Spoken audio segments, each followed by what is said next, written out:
Hello. My name is Jessica, and I am a licensed therapist. I am trying out a weekly sort of free session for those who want to join and hopefully benefit from it. This is my office. This is where my clients usually sit. I got a awesome little fireplace over here that I use, kind of ambiance. No, it's not real, but my clients and I like it a lot.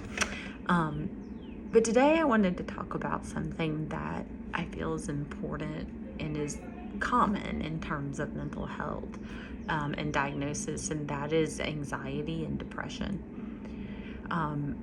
In and of themselves, that's a pretty typical thing we hear about. It's easy, like most of us at some point feel anxious. And in today's world, it's easy to feel depressed and, over worried, overworked, whether it's career, school. I'm in a college town, so I see a good number of college students, and certainly there's a lot of pressure there with daily lives, tests and assignments and what have you, and thinking about competing with others in the workforce. I also tell my clients that given a diagnosis, oftentimes is only as important as trying to come up with sets of solutions that will help us to cope. And these are things that will help us to feel better. I mean, ultimately, we are seeking help so that we can feel better. And that's normal. No, that's a good thing. That means that I care about myself, and therefore I'm looking for things that are self-care directed.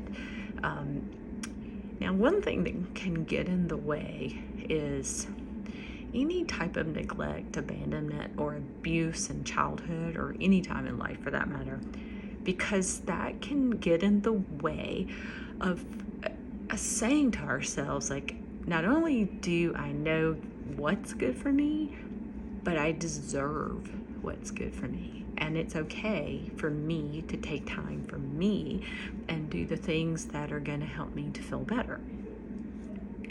It's not uncommon for us to look for short-term solutions. I always say, if you sit in front of the TV and have a glass of wine, it's like instant vacation, right?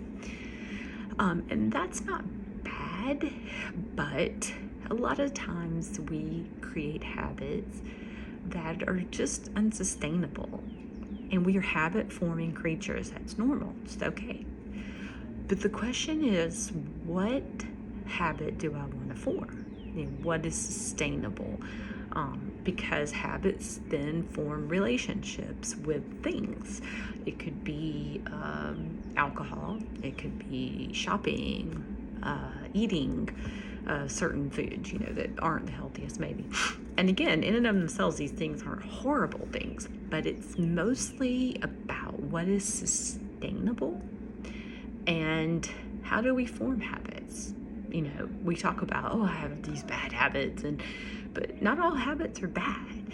I'm an avid runner. I don't always wake up and say, yay, I can't wait to run. But because I know it makes me feel good, and it has good outcome in other ways, mental health, physical health, I actually kind of tell myself, like, I don't really want to run today, but I know there's something good about it, and my mind has that relationship. My brain has formed this habit, and therefore I can say, like, this is a good thing, and I know that, so I go kind of like I have to tap into the good parent voice that says, come on now, get up and go. This is a good thing for you. And that can be hard when maybe we haven't had that luxury in childhood or throughout our lives with support. And sometimes we can't find that elsewhere even. I mean, we're sort of self-reliant at times. And so I don't think that we should necessarily neglect the reward systems, the brain, the part that says, give me a treat, I've worked hard, and I want a reward. But I encourage clients to think about sustainability and what that looks like, because sure, drinking a glass of wine might be okay, but sometimes that can turn into 2 or 3 glasses or a bottle of wine, and it might feel great then, but the next day, not so great. Eating a little cup or bowl of ice cream is a delightful treat, but eating the whole carton might not feel so good later. So the question is, what is sustainable? What is something that we can do that makes us feel good? Now, everybody can't be overly physical. I love running. I formed a relationship with running many moons ago. I would say I started, and not competitively, but at age 16. And I haven't always maintained it throughout life, but for the most part I have. And I always say it's like an old friend. I have a relationship. But we know movement's great, but if you can't do quite as much movement as some others, I always encourage folks to at least consider getting outside and just take a break from human problems, people problems. Typically, the problems that we are trying to avoid or take a break from or vacation are people and people problems. And so sometimes being able to just get outside, you don't have to take a hike up a mountain or even leave your house altogether, but if you could open a window, if you could sit on a porch, maybe with your cat, maybe no pets, maybe you're just listening to birds outside, or you could have a bird feeder or something where you can just, on a daily basis if possible, get away from people and people problems, because that's really typically what we're seeking a reward for.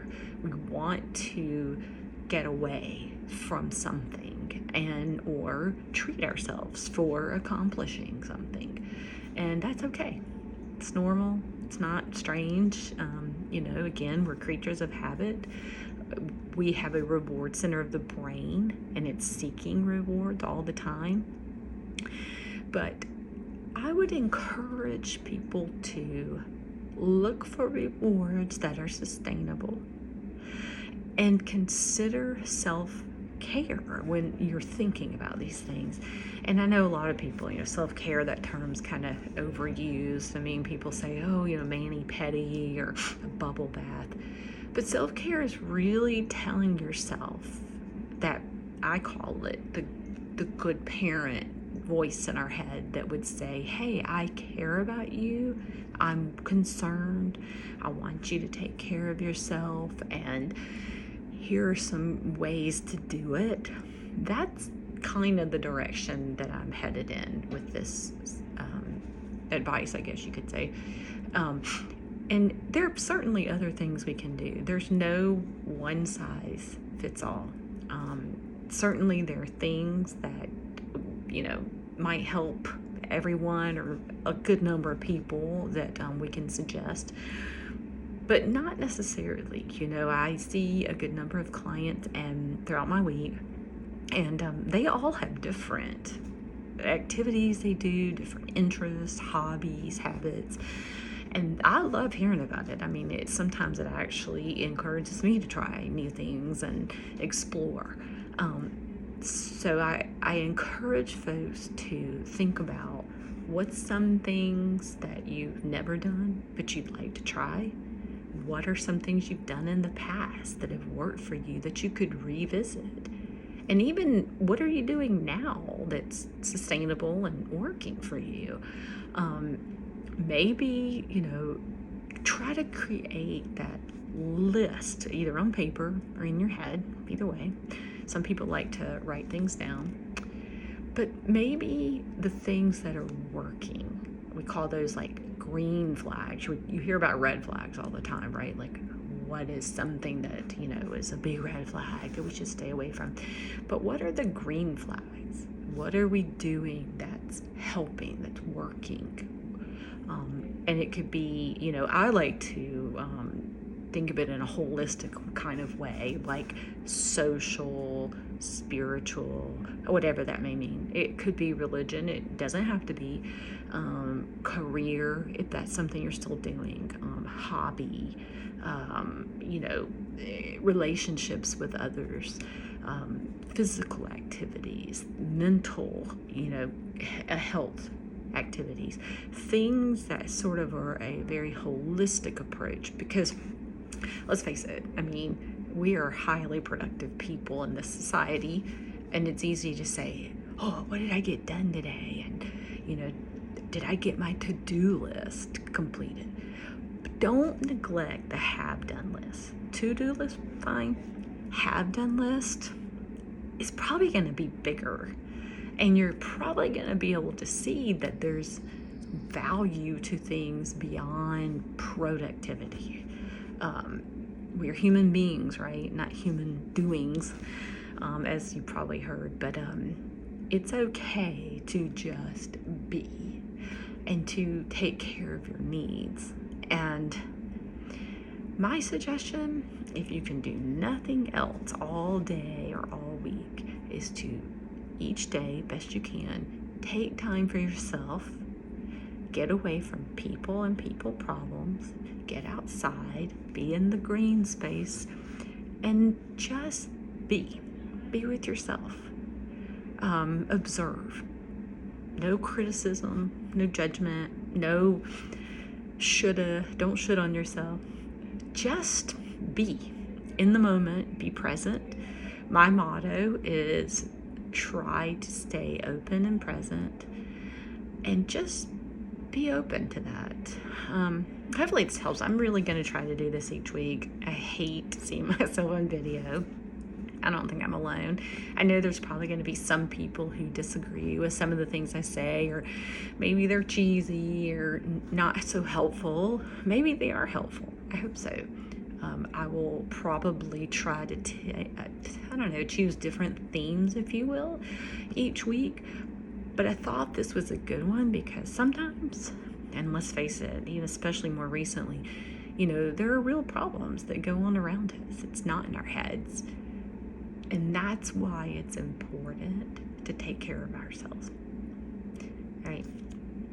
See you soon. Have a good day.